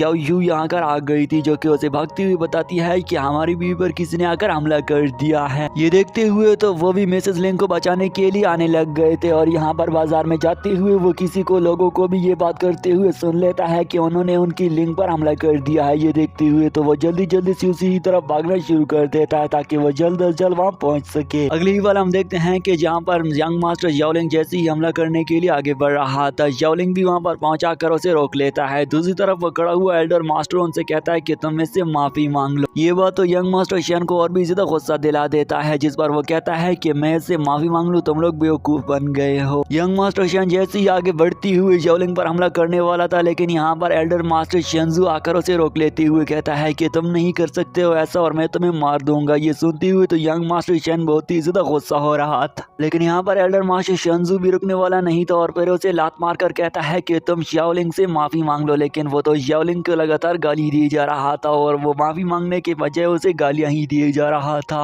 दरअसल में दोस्तों शेंजू उसका अंकल ही था, जो कि वो खड़ा होते हुए यंग मास्टर शेन कहता है कि तुमने मेरे अंकल शेंजू को क्या खिला पिला दे दिया है कि जो कि मेरे ही खिलाफ बन गया है। यंग मास्टर शेन आगे बढ़ते हुए शाओलिंग पर फिर से हमला करने ही वाला था, लेकिन एल्डर मास्टर शेंजू फिर से उस पर अटैक करके नीचे गिरा देते हुए बोल रहा था कि तुम्हारी हिम्मत भी कैसी हुई कि तुम शाओलिंग पर हमला कर सकते हो और उसे मार गिराने की सोच भी सकते हो। इसके बाद एल्डर मास्टर शेंजू यंग मास्टर शाओलिंग के आगे सामने खड़ा होते हुए माफी मांग रहा था और उससे कहता है कि ये मेरा बेवकूफ भतीजा है, इसलिए तुम काइंडली इसे माफी कर दो। जिस पर शाओलिंग उसे माफ करके वहाँ से निकल जाता है। आगे जाते हुए वो मिसेस लिंग के पास आ जाती हुई उसे हाथ देता है, लेकिन वो उसका हाथ को नहीं पकड़ लेती हुई सामने खड़ा होकर कहती है कि अभी भी मेरे अंदर इतनी ज्यादा पावर है कि मैं किसी भी शख्स का अभी भी मुकाबला करने के काबिल हूँ, इसलिए तुम्हारी मुझे कोई जरूरत नहीं है फिलहाल के लिए। तभी हम देखते हैं कि एल्डर मास्टर शेन ही बहुत ही ज्यादा गुस्सा हो चुका था कि अगले ही पल उसके सामने यंग मास्टर शेन का फादर भी खड़ा हो गया था, जिस पर गुस्सा हो जाने की वजह से वो उस पर अटैक करके अपने घर के अंदर मार गिरा देता है। तभी यहाँ पर अचानक से मिस यू भी आ गई थी, जो कि देखते ही देखते तो एल्डर मास्टर पर हमला करके उसे भी नीचे गिरा देती है, जिस पर वो तड़प तड़प करके मरने लग गया था। इसके बाद हम देखते हैं कि मिस यू के सामने तो यंग मास्टर शेन खड़ा हो गया था, जो कि दिखने में बहुत ही ज्यादा घायल दिख रहा था। साथ ही साथ में यंग मास्टर शेन बहुत ही ज्यादा गुस्सा भी था, जिस पर वो उसे एक टैबलेट देते हुए पिल भी देने लग गई थी, जिसकी वजह से उसकी एनर्जी फिर से बूस्ट होना शुरू हो गई थी। तभी यहाँ पर हम देखते हैं कि वो एल्डर मास्टर के सामने गड़गड़ाते हुए ये बोल रहा था कि हमें तुम्हारी बहुत ही ज्यादा हेल्प करने की जरूरत है और तुम हमारी हेल्प क्यों नहीं कर देती हो, जिस पर वो उससे नाराज करती हुए साथ ही साथ में ये बोलकर चली गई थी कि हम तुम्हारी हेल्प नहीं करेंगे और वहाँ से निकल जाती है। अगली सीन में हम देखते हैं कि शाओलिंग कहीं बाहर जाने लग गया था ताकि वो खुद को जंगल में कल्टीवेट करके बहुत सारे बीस्ट को मारने के बाद उनकी एनर्जी को एब्जॉर्ब कर ले, लेकिन जाते हुए तो उसकी बीवी ने उसे भी देख ले लिया हुआ था, जिस पर वो उसके करीब आ गया था। ये देखते हुए बीवी उसे एक पिल देती हुई कहती है कि तुम इसका यूज करके खुद को स्ट्रॉन्ग बना सकते हो। ये देखते हुए तो शाओलिंग उसका शुक्रिया अदा करते हुए कहता है कि तुम्हारा बहुत बहुत शुक्रिया, जिस पर वो तो उसे धक्का मारकर वहाँ से जाने का कहती है। धक्के को सहने के बाद तो वो उसे कहता है कि ठीक है, तुम्हें मेरी फिक्र करने की कोई भी जरूरत नहीं है, बल्कि मैं खुद को स्ट्रॉन्ग बनाने के बाद ही वापस आऊंगा, जिस पर वो दोनों तो वहाँ से चले गए थे। अगले ही पल हम फिर से शाओलिंग को देखते हैं, जो कि एक चट्टान के ऊपर खड़ा हुआ था कि तभी यहाँ पर उसके पास उसका दूसरा साथी याओचू भी आ जाता है, जिस पर उसने उसे ही बुला लिया हुआ था। याओचू के आते ही वो यंग मास्टर शाओलिंग को ग्रीट करता है और ये भी कहता है कि मास्टर तुमने मुझे कैसे याद किया है, जिस पर शाओलिंग उसे बताता है कि मैं चाहता हूँ कि मैं तुम्हें एक बहुत ही बड़ा कल्टीवेटर बना दूं और मैं चाहता हूँ कि तुम अपने साथ जिंदगी का अच्छे से गुजार सको। साथ ही साथ में शाओलिंग उसे ये भी कहता है कि मैं चाहता हूँ कि इस जंगल में मौजूद लेजर्ड के साथ तुम लड़ा करो ताकि तुम खुद को स्ट्रॉन्ग बना सको और उनकी स्किन और साथ ही साथ में उनकी पेल का यूज करते हुए खुद की बॉडी को भी स्ट्रॉन्ग बना लोगे। ये सुनते हुए याओचू यंग मास्टर शाओलिंग का शुक्रिया अदा करते हुए कहता है कि मैं आपके इस एहसान को कभी नहीं भूलूंगा। साथ ही साथ में वो ये भी बोल रहा था कि मैं ये भी चाहता हूँ कि मैं आपका ये कर्ज फिर से चुकाना भी चाहूंगा। ये कहते हुए तो वो जंगल की तरफ निकल जाता है ताकि वो लेजर्ड के साथ फाइट कर सके और देखते ही देखते उससे सामने एक लेजर्ड भी आ गया था, जिस पर वो तो उसके साथ लड़ने के लिए रेडी हो गया था और वो लेजर्ड के आते ही वो उस पर हमला भी कर देता है। लेजर्ड के पीछे धकेलते हुए शाओलिंग तो पीछे को धकेल गया था, जिस पर वो फिर से अज़्म करता है कि मैं अभी कमजोर हूँ लेकिन मैं फिर भी हार मानने वाला नहीं हूँ। याओचू के अज़्म करते ही वो फिर से उस लेजर्ड की तरफ भागने लग गया था और देखते ही देखते वो उसकी पीठ को भी चीर कर रख देता है और घायल होने के कारण तो वो फिर से हवा में ऊपर उठे हुए अपने क्लोन का यूज करने लग गया था, जिसमें वो स्वॉर्ड क्लोन से फिर से उस पर अटैक कर देता है। याओचू के अटैक करते हुए तो वो उसकी गर्दन में भी तलवार घोंप देता है, जिसकी वजह से तो वो लेजर्ड वहीं पर मारा गया था। ये देखते हुए ऊपर चट्टान के ऊपर खड़ा हुआ शाओलिंग ये देखकर खुश हो गया था और वहां से निकल जाता है। यहाँ पर जैसे ही याओचू से देखने लग गया था वो तो चट्टान पर मौजूद ही नहीं था कि अगले ही सीन में हम देखते हैं कि शाओलिंग के पास वहीं अपना डीमन बॉडी आ गई थी, जो कि उसे बोलती है कि तुम इस बेवकूफ पर अपना टाइम वेस्ट क्यों कर रहे हो और इस वक्त तक तो तुम्हारा जिंदगी का मकसद अब ये बन चुका है कि तुम्हें वो स्वॉर्ड क्वेस्ट यानी कि स्वॉर्ड को ढूंढना होगा, जो कि 10 टुकड़ों में बढ़ चुकी है और अगर तुम उस मकसद को अचीव करना चाहते हो तो इस तरह के बेवकूफों को अपनी कल्टीवेशन ना सिखाया करो।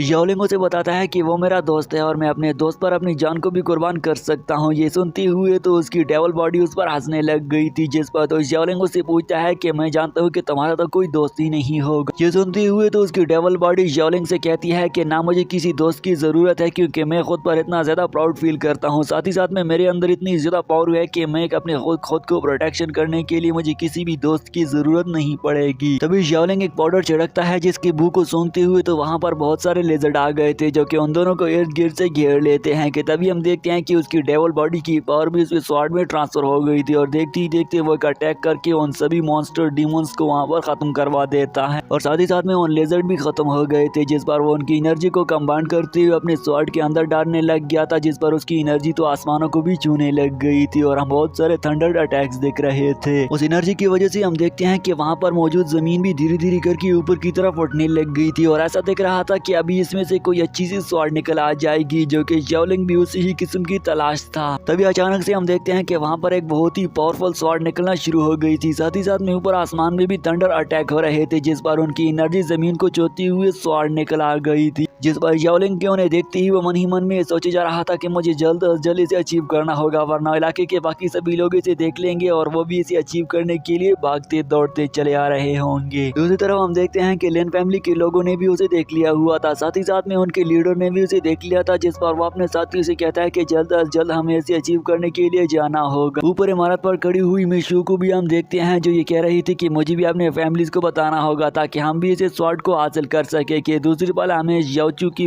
फादर को दिखाया जाता है जो अपने सैनिकों से यही बात कर रहा था कि हम भी इस स्वॉर्ड को हासिल करना चाहते हैं, जिस पर वो भी खुद की टीम को रेडी करने के लिए आदेश दे देता है। तभी यहाँ पर उसके पास उसकी बेटी मिस लिन भी आ गई थी और उन दोनों के दरमियान यही बातचीत चली जा रही थी कि आखिरकार हमें वहाँ पर जाना चाहिए या नहीं, क्योंकि उनके मन में ये बात भी समझ आ रही थी कि अगर हम वहाँ पर जाएंगे तो बाकी सभी फैमिलीज के लोग भी आ गए होंगे और हाथापाई होने का बहुत ही ज्यादा खतरा था। इसके बाद अगली ही सीन में हमें ज़ाओलिंग को फिर से दिखाया जाता है जो कि एक दरख्त के ऊपर चढ़कर ये मन ही मन में सोचे जा रहा था कि मुझे अपनी बीवी की जान को बचाने के लिए जल्द अज जल्द जाना होगा, क्योंकि अब इस वैली में बहुत ही ज्यादा जबरदस्ती फाइटिंग शुरू होने वाली है। अगली ही वाला हम उसकी बीवी को देखते हैं जो उसके घर से बाहर आ गई थी, जिस पर वो तो करीब आती हुई उसे पकड़ लेते हुए वहाँ पर वो देखता है कि वो दूसरा शख्स जो कि यंग मास्टर था वो भी आया हुआ था। ये देखते हुए तो ज़ाओलिंग बहुत ही ज्यादा गुस्सा हो जाता है। तभी यहाँ पर यंग मास्टर शैन भी उसे बोल रहा था कि तुम अपनी बीवी को मेरे पास छोड़ सकते हो। ये बात सुनते हुए तो ज़ाओलिंग बहुत ही ज्यादा गुस्सा हो गया था। ज़ाओलिंग तो यंग मास्टर शैन की बातें सुनते हुए बहुत ही ज्यादा गुस्सा हो गया था, इसलिए वो अपनी बीवी से जाने का कहता है और उसकी बीवी भी ये सोचती हुए वहाँ से चली जाती है कि मैं अपने शौहर की जान की हिफाजत करने के लिए किसी से हेल्प तलब करती हूँ, जिस पर वो तो वहाँ से चली गई थी। तभी यहाँ पर उन दोनों के दरमियान में फाइट शुरू हो गई थी, जिस पर ज़ाओलिंग उस पर एक जोरदार हमला कर देते हुए उसे काफी ज्यादा घायल भी कर देता है, लेकिन जैसे ही यंग मास्टर शैन उस पर फिर से हमला करने वाला था तो मिशू भी यहाँ पर आ गई थी जो कि उससे हिफाजत करने के लिए पहुँच आ गई थी। मिसलू के आते ही वो ज़ाओलिंग की तरफ आगे बढ़कर उसे कहती है कि क्या तुम ठीक तो हो, लेकिन वो हम देखते हैं कि काफी ज्यादा घायल हो चुका था, इसलिए वो उसे एक पिल देकर कहती है कि जल्दी जल्दी इसे खा लो, और उसकी खाती ही तो ज़ाओलिंग काफी ज्यादा अच्छा दिख रहा था। तभी उन दोनों के दरमियान बातचीत होना शुरू हो गई थी, जिस पर मिसलू उसे बताती है कि मिस लिंग और जान फैमिली के दरमियान में फाइट शुरू हो गई और मैं चाहती हूँ कि तुम उस फाइट को रोकवा दो। ये सुनती हुई तो वो भागते हुए उनकी हेल्प करने के लिए निकल जाता है। दूसरी तरफ हम देखते हैं कि बाकी सभी फैमिलीज के लोग भी उस स्वॉर्ड को हासिल करने के लिए पहुंच आ गए थे और उसे दूर से देख रहे थे, लेकिन उस स्वॉर्ड को प्रोटेक्ट करने के लिए तो एक बहुत ही बड़ी सी शील्ड क्रिएट हो गई थी जो कि उस स्वॉर्ड को प्रोटेक्ट किए जा रही थी। तब यहाँ पर जेन फैमिली का मास्टर ऐलान करता है कि अगर किसी ने इसे तोड़ लिया तो मैं उसे यह स्वॉर्ड गिफ्ट कर दूंगा, जिस पर देखते ही देखते तो 3 डिसाइपल आगे बढ़ गए थे, लेकिन वो उसका कुछ भी नहीं बिगाड़ पा रहे थे। तभी फैंग फैमिली के लोग भी आगे बढ़ने ही लग गए थे, लेकिन उनका मास्टर ने रोककर कहता है कि नहीं, हम ये बेवकूफ़ी नहीं कर सकते हैं। फैंग फैमिली का मास्टर अपने डिसाइपल्स को ये बोल रहा था कि जैसे ही लिंग फैमिली के लोग इस शील्ड को ब्रेक थ्रू करवा देंगे तो तब हम उन लोगों पर हमला कर देंगे के लेकिन इस तरफ हम देखते हैं कि लिंग फैमिली का मास्टर भी अपने साथियों से ये बोल रहा था कि फैंग फैमिली के सभी लोगों को मार दो, इसके बाद ही जाकर हम इस शील्ड को तोड़ेंगे। ज़ाओलिंग भी इन सभी लोगों की बातें सुनता हुआ एक चट्टान के ऊपर खड़ा हो गया था और देखते ही देखते ज़ाओलिंग भी इन सभी फैमिलीज की लड़ाई के दरमियान ही जंप कर देता है, जिसके जंप करते ही तो वो कुछ डिसाइपल को तो एक ही जंप से मार गिरा देता है। ज़ाओलिंग उनके बीच में खड़ा होता हुआ उनसे ये बोलता है कि यहाँ से दफा हो जाओ वरना तुम लोग मेरे हाथों से मारे जाओगे। ये सुनती हुई तो लिंग फैमिली का मास्टर उससे कहता है कि तुम्हारी हिम्मत भी कैसी हुई कि तुम इस तरह से बात कर रहे हो। दूसरी तरफ फैंग फैमिली का मास्टर भी उससे बोल पड़ता है कि ये जियान फैमिली का यंग मास्टर है और उनका दामाद भी बनने वाला है, इसलिए हम इसे कुछ नहीं कर सकते हैं। लेकिन ये सुनती हुई लिंग मास्टर तो बहुत ही ज्यादा गुस्सा होता हुआ अपने स्वॉर्ड को निकाल लेता है। ये देखते हुए ज़ाओलिंग को भी बहुत ही ज्यादा गुस्सा आ गया था और देखती देखती अपने पावरफुल स्वॉर्ड को निकाल लेते हुए एक ही स्लैश अटैक से उन सभी लोगों को नीचे गिरा देता है, जिस पर लिंग फैमिली का मास्टर तो ये बोल रहा था कि ये तो बहुत ही ज्यादा स्ट्रॉन्ग है। दूसरी तरफ हम फैंग मास्टर को भी देखते हैं जो कि नीचे गिर पड़ गया था। उन दोनों के दरमियान में यहाँ पर मशवरा हो जाता है कि हम जावलिंग को इकट्ठे ही मारेंगे और हम इसे अकेले अकेले नहीं मार सकते हैं कि दूसरी तरफ हमें बांसुरी की साउंड सुनाई देती है जहाँ पर एक दूसरा मास्टर खड़ा हुआ था और वो उन पर बहुत सारे लिजर्ड का अटैक करवाने वाला था। वो शैन फैमिली का मास्टर था जो कि बोलता है कि मैं इन सभी लोगों को लिजर्ड की आवाजें सुनाकर डिस्ट्रैक्ट कर दूंगा और देखते ही देखते मौके का फायदे उठाकर इस स्वॉर्ड को भी हासिल कर लूंगा। इस तरह हम याओलिंग को भी देखते हैं जो कि जियान फैमिली से ताल्लुक रखता था और देखते ही देखने अपनी डेवल बॉडी को तरतीब दिखाना शुरू कर देते हुए ये बोल रहा था कि जैसे ही वो सभी लोग डिस्ट्रैक्ट हो जाएंगे तो मैं इस स्वॉर्ड को लेकर गायब हो जाना और मैं भी पहुंच जाऊंगा। साथ ही साथ में वो उसे ये भी बोल रहा था कि मेरे लिए अपनी बीवी को जान को बचाना बहुत ही ज्यादा इंपॉर्टेंट है। ये कहते हुए याओलिंग वहां से निकल जाता है कि इस तरफ हम देखते हैं कि वो सभी लोग भी उठ खड़ा होते हुए खुश हो गए थे कि आखिरकार ये बहुत ही ज्यादा स्ट्रॉन्ग था और ये चला गया है तो हम इस स्वॉर्ड को इजीली हासिल कर लेंगे। लेकिन उस स्वॉर्ड को हासिल करने से पहले तो मिस लू भी यहाँ पर आ गई थी जिस पर वो सभी लोग भी उसे मारने के लिए रेडी हो गए थे और उससे पूछते हैं कि अरे लड़की तुम यहाँ पर क्या कर रही हो। यहाँ पर दो डिसाइपल जैसे ही मिस लू पर हमला करने के लिए आगे बढ़ती हैं वो तो एक ही स्लैश अटैक से उनको मार गिरा देती हुई धीरे धीरे करके आगे बढ़े जा रही थी जिस पर वो अभी भी ये बोल रहे थे कि आखिरकार उसके जाने के बाद अब ये लड़की इतनी पावरफुल कहाँ से आ गई है। यहाँ पर दोस्तों मिस लू का मकसद भी जियान फैमिली को पूरा का पूरा डिस्ट्रॉय करवा देना था और हम देखते हैं कि यहाँ पर वो उसी ही शील्ड पर एक स्लैश अटैक कर देती है और स्लैश अटैक को देखती ही बाकी सभी फैमिलीज के लोग तो वहाँ से भाग गए थे और उसके सेकंड स्लैश अटैक करते ही वो शील्ड तो कांच की तरह टूट गया था और वो स्वॉर्ड भी उसे क्लियरली नजर आने लग गई थी और वो उस मैजिकल स्वॉर्ड को हासिल करने के लिए उसकी तरफ आगे बढ़ती है और उसे हासिल भी कर लेती हुई ये बोल रही थी कि अब मैं इसका यूज करते हुए जियान फैमिली को बिल्कुल ही इजीली डिस्ट्रॉय कर दूंगी। अगले सीन की शुरुआत में हमें जियान फैमिली के सभी डिसाइपल को अपने रेजिडेंस की तरफ भागते हुए दिखाया जा रहा था। इस तरफ हम याओयुन के फादर को भी देखते हैं जो कि अपने साथियों को ऑर्डर दे देता है कि अपने रेजिडेंस को बचाने की कोशिश करो। दूसरी तरफ हम फिर से देखते हैं कि वो सभी डिसाइपल अपने जियांग रेजिडेंस में पहुंच आ गए थे जहां पर वो देखते हैं कि सभी बिल्डिंग के ऊपर से बहुत सारे मॉन्स्टर खड़े हुए थे और देखते ही देखते वो उन पर अटैक भी करना शुरू कर देते हैं जिस पर वो तो उनसे आगे की तरफ भागे जा रहे थे। तभी यहाँ पर हम मिस याओयुन को भी छुपा हुआ देखते हैं जो कि मन ही मन में ये सोची जा रही थी कि आखिरकार इन सभी मॉन्स्टर बीस्ट ने हमारी जियान फैमिली पर क्यों हमला कर दिया है, मुझे तो दाल में कुछ काला दिख रहा है। दूसरी तरफ हम याओयुन के ग्रैंडपा को भी देखते हैं जो कि जियान रेजिडेंस को बचाने के लिए उसकी तरफ आ गया था और वहाँ पर अपने रेजिडेंस के करीब पहुंचते हुए वो देखता है कि बहुत सारे टाइगर बीस्ट तो उनकी छतों के ऊपर खड़े हुए थे। तभी यहाँ पर जैसे ही उनके सैनिक उन पर हमला करने लग गए थे वो देखते हैं कि उनके सैनिक को तो मारा जा रहा था जिस पर वो काफी ज्यादा गुस्सा भी हो गया था और देखते ही देखते यहाँ पर कुछ लिजर्ड भी आ गए थे जो कि उनसे लड़े जा रहे थे। तभी यहाँ पर उसका ग्रैंडपा जंप करते हुए एक लिजर्ड को तो मार गिरा देता है और उसके बाद जैसे ही वो अपने सैनिकों के साथ बातचीत करने लग गया था वो देखता है कि पीछे से एक टाइगर आ रहा था जिस पर वो भी अपनी तलवार निकाल कर उसके मुंह में घोंप कर मार गिरा देता है। तभी यहाँ पर ग्रैंड मास्टर के पास एक डिसाइपल आकर उसे बताता है कि हमारी बैटल अरीना पर कोई हमला करके उसमें से मौजूद एनर्जी को अब्सॉर्ब करने लग गया है जिस पर वो भागते भागते तो वहाँ पर पहुंचा गया था और उससे पूछता है कि आखिरकार तुम कौन हो। ये देखते हुए तो वो शख्स भी बोल पड़ता है कि अब तुम बहुत ही ज्यादा बूढ़े हो गए हो और हम बचपन में मिला करते थे। ये सुनते हुए तो वो ग्रैंडपा से बोल पड़ता है कि हम तुम्हें मालूम भी है कि हमारी फैमिली पर हमला हो गया है और हम चाहते हैं कि हमारी फैमिली की हिफाजत की जाए, लेकिन तुम तो यहाँ पर हमारी फैमिली की हिफाजत करने के बजाय हमारी ही फैमिली पर हमला करने पर तुले हुई हो और हमारी फैमिली से गद्दारी करने का सोच रहे हो। जिस पर ग्रैंडपा उस पर बहुत ही ज्यादा गुस्सा हो रहा था और वो शख्स दरअसल में दोस्तों शैन फैमिली का एल्डर मास्टर था जो कि उससे कहता है कि ये सारे के सारे बीस्ट मेरी ही ऑर्डर के ऊपर चल रहे हैं और अगर तुम चाहते हो कि मैं इन्हें रुका दूं तो तुम्हें मेरी एक शर्त को पूरा करना होगा। ये बात सुनती ही वो उसे कहता है कि नहीं, मैं तुम्हारा कोई भी हुक्म मानने के लिए रेडी नहीं हूँ। जिस पर तो वो गुस्सा होते हुए अपने सभी मॉन्स्टर पर उसे हमला करने का कहता है और देखते ही देखते वो उस पर हमला कर भी देते हैं। लेकिन यहाँ पर वो जैसे ही उसे रोकने लग गया था वो मास्टर उस पर हमला करके उसे काफी ज्यादा घायल करवा देता है। देखते ही देखते तो उन सभी मॉन्स्टर और लेजर ने उसे इर्द गिर्द से घेर रखा हुआ था और वो काफी ज्यादा डरने भी लग गए थे। लेकिन जैसे ही वो फिर से उन पर हमला करने के लिए आगे बढ़ रहे थे तभी यहाँ पर याओयुन भी आ गई थी और अपने अटैक से उन सभी लेजर्ड को मार गिराकर पीछे धकेल देती है। उसे देखते हुए शैन फैमिली का एल्डर मास्टर कहता है तुम इतनी ज्यादा खूबसूरत लड़की हो तो तुम यहाँ पर हमारे दरमियान में टांग अड़ाने के लिए क्यों आ गई हो? अगर तुम्हें अपनी जिंदगी प्यारी है तो यहाँ से दफा हो जाओ वरना मैं तुम्हें मार ही दूंगा। ये बात सुनती हुई तो याओयुन भी काफी ज्यादा गुस्सा हो गई थी कि अगली ही पल हम फिर से याओलिंग को देखते हैं जो कि भागते हुए जा रहा था कि अचानक से शैन फैमिली के बहुत सारे डिसाइपल ने उसे घेर रख दे दिया हुआ था। लेकिन वो तो एक ही अटैक से शैन फैमिली के सभी डिसाइपल को मार गिरा देता है। उन सभी डिसाइपल को मारने के बाद वो उनसे पिल भी कलेक्ट करने लग गया था। लेकिन वो देखता है कि अचानक से उसे कुछ अजीब किस्म का पिल नजर आ गया था जिस पर उसे तो कुछ गड़बड़ सी महसूस होने लग गई थी। दूसरी तरफ हम देखते हैं कि वो सभी लिजर्ड और मॉन्स्टर ने ज़ाओयुन पर हमला कर दिया था। तभी उन दोनों शैन फैमिली और जान फैमिली के दरमियान में एक जबरदस्त फाइटिंग भी शुरू हो गई थी, जिसका फायदा उठाते हुए ज़ाओयुन फ्लाई करते हुए उनके मास्टर पर हमला कर देती है, लेकिन वो खुद को इजीली प्रोटेक्ट कर लेता है। तभी यहाँ पर ज़ाओयुन जैसी उस पर हमला करने के लिए आगे बढ़े जा रही थी, वो भी बैटल अरेना में मौजूद बीच पर और सामने शील्ड क्रिएट कर लेते हुए खुद को प्रोटेक्ट कर लेते हुए उस पर तलवार खड़े हुए ये बोल रही थी कि अब तुम्हें कौन बचाएगा। लेकिन तभी यहाँ पर अचानक से पीछे से उसकी छोटी सिस्टर की साउंड उसे सुनाई देती है, जिसे शैन फैमिली के एक डिसाइपल ने गर्दन पर तलवार रखकर पकड़ लिया हुआ था। तभी यहाँ पर ज़ाओयुन से बोल पड़ती है कि तुम यहाँ पर क्या कर रहे हो, जो कि दरअसल में उसका अंकल ही था। और देखने पर वो कहता है कि मैं चाहता हूँ कि मैं एक स्ट्रॉन्ग फैमिली में शामिल हो जाऊँ, और शैन फैमिली एक बहुत ही ज्यादा स्ट्रॉन्ग फैमिली है, इसलिए मैं इस फैमिली से गद्दारी करके उस फैमिली में शामिल होना चाहता हूँ। ये बात सुनती ही ज़ाओयुन भी उसे ललकारती हुई बोल पड़ती है कि अच्छा तुम मेरे फादर को भी धोखा देना चाहते थे, लेकिन मैं तुम्हें धोखा देने नहीं दूंगी। साथ ही साथ में वो इस एल्डर मास्टरों से ये भी कहता है कि ये मेरी जिंदगी है और मेरी मर्जी है कि मैं इसे कैसे भी जीना चाहता हूँ। साथ ही साथ में वो उसे ये भी बोल रहा था कि मैं अगर एक अच्छी सी जिंदगी जी सकता हूँ तो मैं क्यों ना जीऊँ। ये देखते हुए वो उससे कहता है कि अगर तुमने 3 गिनने तक तलवार नहीं नीचे गिराई तो मैं तुम्हारी सिस्टर को मार दूंगा। ये सुनती हुई तो वो काफी ज्यादा गमज़दा भी हो चुकी थी, लेकिन उसके लिए अब कोई भी रास्ता नहीं बच चुका था, इसलिए वो तलवार को नीचे गिरा देती है। और हम देखते हैं कि उसने अगली ही सीन में उसे कैद कर रखा हुआ था, जो कि अब शैन फैमिली के कब्जे में आ चुका था।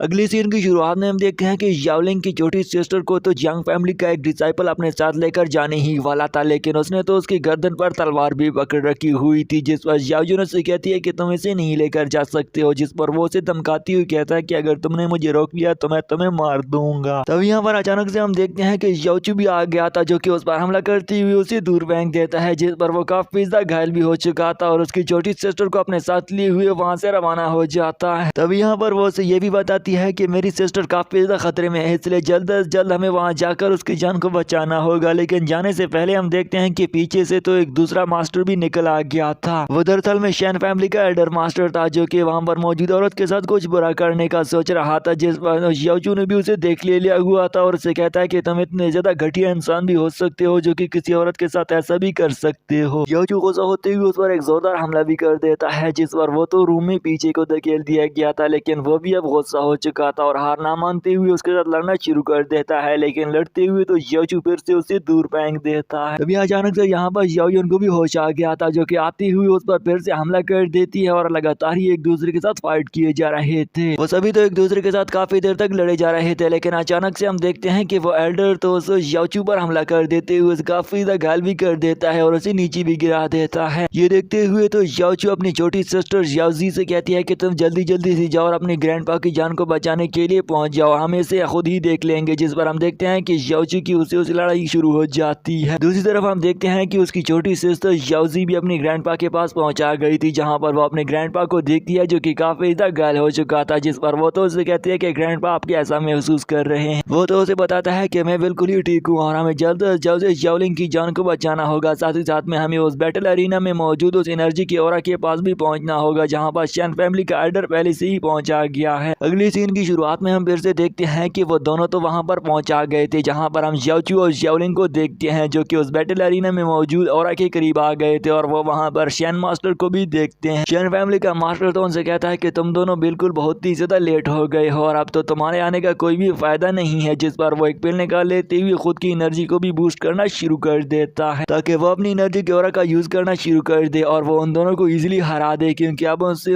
उन दोनों की पावर ज्यादा दिख रही थी, इसलिए वो चाहता था कि वो इजीली उन दोनों को हरा देगा। लेकिन ऐसा होना भी बिल्कुल नामुमकिन हो गया था। अटैक को रेडी कर लेते हुए तो ज़ाओचू पर भी हमला कर देते हुए उसे नीचे गिरा देता है। ये देखते हुए ज़ाओचू काफी ज्यादा गुस्सा हो गया था, लेकिन हम देखते हैं कि शैन फैमिली का एल्डर मास्टर भी गुस्सा हो गया था। वो ज़ाओचू से कहता है कि कल रात मैं तुम्हारे साथ मजे ले लेना चाहता था, लेकिन तुमने मुझे मजे लेने नहीं दिया और साथ ही साथ में बीच में ज़ाओचू भी आ गया था, जो कि तुम्हारी जान को बचा ले गया था, लेकिन आज मैं तुम्हें नहीं छोड़ने वाली हूँ। ये कहते हुए तो शैन मास्टर भी उस पर हमला कर देता है, लेकिन होने से बचाने के लिए याचू फिर से आगे आ गया था और वो काफी घायल भी हो गया था, जिस पर वो तो उससे कहती है कि आज तो मैं शैन मास्टर को मार कर ही रहूंगी। तभी यहाँ पर याओजुन ऊपर की तरफ उठते हुए अपना एक शील्ड बना ले लेती है ताकि उस पर किसी भी अटैक का असर ना हो सके, और साथ ही साथ में वो ये भी बोले जा रही थी कि मैं जान फैमिली की मदद करने के लिए ही पैदा हो गई हूँ और मेरा मकसद ही यही है, तो तुम मुझे कैसे मारोगे। तभी यहाँ पर वो अपने फैमिली की सारी पावर को कंबाइन करके उसे मारने ही वाली थी, लेकिन उसके नीचे खड़े हुए उसके एल्डर मास्टर से कहता है कि नहीं, तुम ऐसा नहीं कर सकते हो। कि तभी वो जैसी एक्सप्लोड होने ही वाली थी, याओलिंग भी आ गया था। यहाँ पर आते हुए तो याओलिंग ने याचू को बचा ही ले लिया हुआ था। कि तभी दूसरी तरफ हम देखते हैं कि शैन मास्टर भी आ गया था, जो कि उन दोनों पर अब हमला करने ही वाला था, लेकिन याओलिंग अपनी तलवार निकाल लेते हुए उस पर हमला करके उसे दूर फेंक कर मार देता है। उसके मारे जाने के बाद तो याचू याओलिंग के पास आ गया था और वो दोनों अब एक दूसरे के और भी ज्यादा गहरे दोस्त बन गए थे। जिस वक्त तो याचू अपने दोस्त याओलिंग से कहता है कि दोस्त, मैंने तुम्हारी बीवी को प्रोटेक्ट करने की बहुत ही ज्यादा कोशिश की, लेकिन मैं तो बिल्कुल ही नाकाम रहा। तभी यहाँ पर अचानक से हम याओली को भी देखते हैं, जो कि उन दोनों को दूर से देखी जा रही थी और मन ही मन में यही सोची जा रही थी कि जान फैमिली तो बहुत ही ज्यादा पावरफुल है और साथ ही साथ में उनका इत्तेहाद भी बहुत ही ज्यादा मजबूत है, इसलिए मैं तो उन फैमिली के दरमियान में घुस भी नहीं पाऊंगी।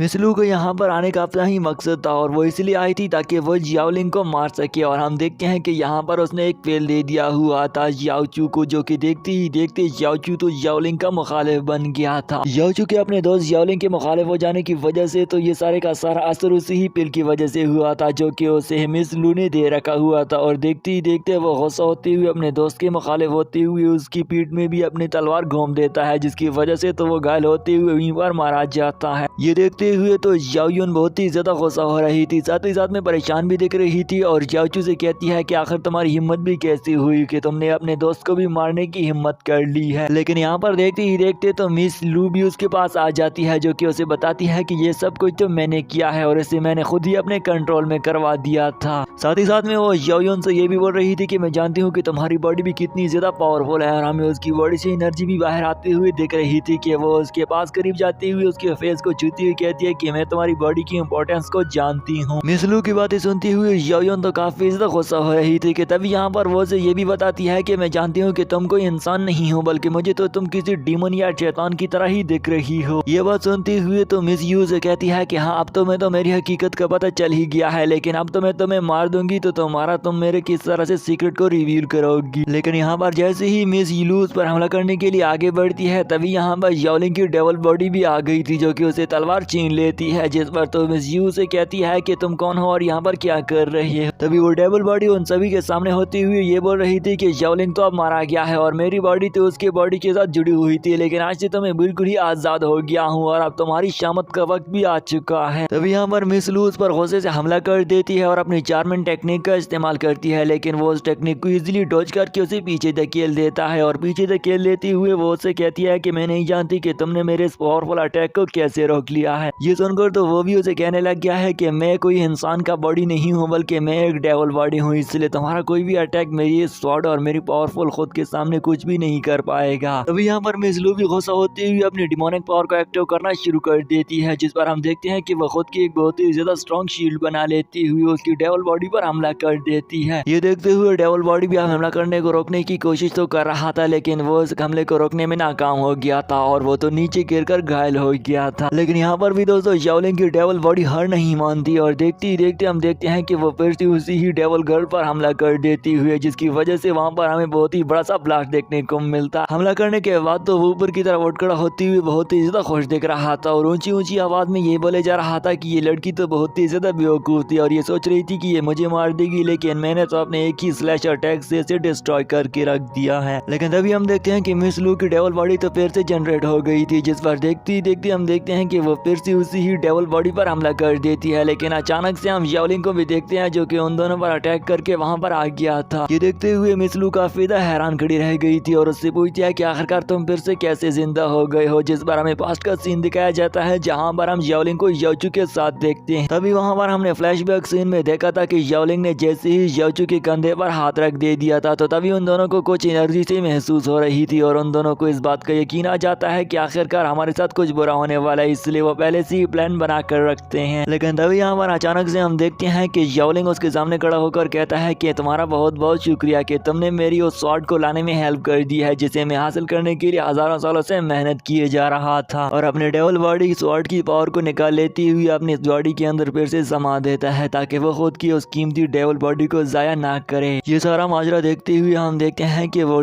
मिस लू तो ऊपर की तरफ उठते हुए अपनी न्यू बॉडी को जनरेट करना शुरू कर देती है, जिस पर वो सबसे पहले तो अपने ड्रैगन स्नैक को एक्टिवेट कर देती हुई खुद की एक फेरी फॉक्स डीमन की शेप में आ जाती है, जो कि उसकी दरअसल में असल शेप थी। तो लास्ट पार्ट की शुरुआत में हमें दिखाया जाता है कि याओलिंग तो उसकी डेविल बॉडी जो कि दरअसल में एक फेरी फॉक्स डीमन की बॉडी थी, उसे देखकर बहुत ही ज्यादा गुस्सा हो गया था। और देखते ही देखते तो उन दोनों के दरमियान में एक जबरदस्ती फाइटिंग भी शुरू हो गई थी, जहाँ पर हमें दिखाया जाता है कि वो दोनों काफी देर तक एक दूसरे के साथ लड़े जा रहे थे और अपने रियल पावर का यूज करते हुए इस वक्त तक तो दोस्तों वो एक दूसरे को बिल्कुल ही डिस्ट्रॉय करना चाहते थे, क्योंकि वो दोनों चाहते थे अगर हम दोनों में से कोई एक भी बच गया तो वो हमारे लिए खतरा बन सकता है। इसीलिए तो याओलिंग उस पर लगातार हमले किए जा रहा था, साथ ही साथ में वो भी याओलिंग पर लगातार हमले किए जा रही थे। लेकिन फाइनल में एक जोरदार अटैक के कारण हम देखते हैं कि याओलिंग तो जमीन पर पीछे की तरफ धकेल दिया जाता है, जो कि इस वक्त तक बहुत ही ज्यादा वीक दिखने में लग गया था। कि तभी हम देखते हैं कि याओचू भी आगे बढ़ती हुई अपनी चेन स्वॉर्ड का यूज करके उस पर हमला करना शुरू कर देती है, जिस पर वो तो उसे काफी ज्यादा घायल भी करवा देती है। मिस लू जो कि अब फेरी फॉक्स डीमन की शेप में आ गई थी, याओयुन की इस अटैक को देखकर बहुत ही ज्यादा घायल हो चुकी थी। साथ ही साथ में वो मन ही मन में ये भी सोची जा रही थी कि मुझे इनकी चैन स्वॉर्ड अटैक से खुद को बचाना होगा, क्योंकि यह अटैक बहुत ही ज्यादा स्ट्रॉन्ग था। याओयुन तभी यहाँ पर फाइनली अटैक करवा देते हुए उस फेरी फॉक्स को अपनी चेन स्वॉर्ड के अंदर घुसाकर फंसा कर रख देती है, जिसमें देखते हुए तो वो भी अब उसकी एनर्जी भी चेन स्वॉर्ड के अंदर एंटर होना शुरू हो गई थी। दूसरी तरफ हम याओलिंग को भी देखते हैं, जो ये देखते हुए अपने ही मौके की तलाश में था और अपनी स्वॉर्ड की पावर को एक्टिव कर देते हुए उस पर अपनी एक स्लैश अटैक करवा देता है, जिस पर हम देखते हैं कि वो फेरी फॉक्स तो वहीं पर ब्लास्ट होकर मर गई थी। इसके बाद तो हम देखते हैं कि वो दोनों तो बहुत ही ज्यादा खुश दिख रहे थे। यहाँ पर याओयुन भागते हुए याओलिंग के पास आ गई थी और उसे गले लग जाती है, जिस पर वो उसे कहता है कि यहाँ पर बहुत सारे लोग हैं, इसलिए हम बाद में भी गले लग सकते हैं। तभी यहाँ पर उसकी छोटी सिस्टर भी आ गई थी, जो कि अपने भाई याओलिंग को गले लग जाती है। इसी के साथ ही दोस्तों नेक्स्ट सीन भी आ गया था, जहाँ पर हमें काफी ज्यादा लंबे अरसे बाद का सीन दिखाया जाता है, जिस पर हम देखते हैं कि याओयुन जैसे ही अपने घर के अंदर आ जाती है, वो टेबल पर एक लेटर को देखती है, जिसे पढ़ने पर लिखा हुआ था, जो कि याओलिंग ने ही लिख रखा था। और उसके अंदर लिखा हुआ था कि आज मैं यहाँ से एक मिशन पर जाने वाला हूँ और मुझे उम्मीद है कि आप अपनी बाकी जिंदगी को अच्छे अंदाज में गुजारोगी, और मेरा मिशन ये है कि मैं एक न्यू स्वॉर्ड की तलाश में निकल गया हूँ और उसी ही स्वॉर्ड की तलाश में निकल गया हूँ जो कि इसके 10 टुकड़े बन चुके हैं। दरअसल में दोस्तों याओलिंग का ये मकसद बन गया था कि वो स्वॉर्ड जिसके 10 टुकड़े बन गए थे, वो उन 10 के 10 टुकड़ों की पावर को खुद की बॉडी के अंदर ट्रांसफर करवाना चाहता था, जिस पर हम उसे एक न्यू मिशन पर जाता हुआ देखते हैं। अगली ही सीन में हम फिर से याओलिंग को जंगल में जाता हुआ देखते हैं, जहाँ पर उसकी डेविल बॉडी तो फिर से बाहर आ गई थी और उसे कहती है कि तुम तो मुझे बोला करते थे कि मैं सिंगल हूँ, लेकिन आज से तो तुम भी सिंगल हो गए हो। याओलिंग की डेविल बॉडी तो उसका मजाक उड़ा ही रही थी, लेकिन जैसे ही हम पीछे की तरफ देखते हैं, उसकी बीवी तो उसके पीछे अपनी बाल्की लिए हुए आ रही थी। दरअसल में दोस्तों याओलिंग बिनजान टाउन जाना चाहता था और वहाँ पर हम देखते हैं कि उसके याओचू के फादर ने भी उसे बता ले लिया था कि उस टाउन के अंदर हमारा भी बिजनेस है, इसलिए हम वहाँ जाकर इस काम को बड़े अच्छे अंदाज में कर सकते हैं। ये बात सुनती हुई तो याओलिंग और भी ज्यादा खुश दिख रहा था, क्योंकि वो उस स्वॉर्ड को ढूंढने के लिए उस सिटी में ही जा रहा था। और ये बात सुनती हुई इसलिए खुश भी था कि अब हमारा मकसद जल्द से जल्द पूरा हो जाएगा, क्योंकि हमारा वहाँ पर कारोबार भी सेट है पहले से। तभी हम देखते हैं कि वहाँ पर काफी ज्यादा डिस्कशन हो जाने के बाद हम देखते हैं कि वो सभी लोग मिलकर उसी ही टाउन की तरफ रवाना हो जाते हैं। कि अगले ही सीन में हमें एक अनजान शख्स को दिखाया जाता है, जो कि दिखने में बहुत ही ज्यादा गुस्सा दिख रहा था। तभी यहाँ पर उसे मालूम पड़ता है कि हमारी मिस लू को किसी ने मार दे दिया है और उसका चेन का यूज करवाया था, जिस पर तो वो और भी ज्यादा गुस्सा दिख रहा था। और उसे मालूम हो जाता है कि ये सारे का सारा काम याओलिंग और उसकी बीवी का है। तभी यहाँ पर उस शख्स को ये भी बताया जाता है कि याओलिंग तो बेनजाउन टाउन में आने लग गया है और वो स्वॉर्ड को हासिल करना चाहता है, जो कि बेनजाउन टाउन में मौजूद है, जिस पर उसके बाकी सभी लोग उसे बताते हैं कि हमारा पहले से निजाम सेट कर रखा है और वो वहाँ पर आते ही मारा जाएगा। देखने में तो वो लोग याओलिंग के लिए बहुत ही ज्यादा गुस्से में दिख रहे थे। इसी के साथ ही दोस्तों ये सीरीज का सीजन 1 तो यहीं पर एंड हो जाता है। मुझे उम्मीद है कि आपको इस सीरीज का ये एपिसोड और साथ ही साथ में ये सीरीज काफी ज्यादा पसंद आई होगी। तो अगर आप सभी फ्रेंड भी इस सीरीज का सीजन 2 एक्सप्लेन में चाहते हैं तो कमेंट सेक्शन में जरूर बता देना। और इस सीरीज की अहमियत का तो आपको अंदाजा हो ही गया होगा, मैंने पहले भी स्टार्ट में बोला था कि ये सीरीज एंड में बहुत ही ज्यादा स्पेशल होने वाली है। तो जिन फ्रेंड ने इस सीरीज को कम्प्लीटली देख लिया है वो कमेंट सेक्शन में काइंडली जरूर से बता देना। और इसका सीजन 2 में मैं बहुत ही जल्द एक्सप्लेन करने वाला हूँ। इसी के साथ ही दोस्तों अल्लाह हाफिज।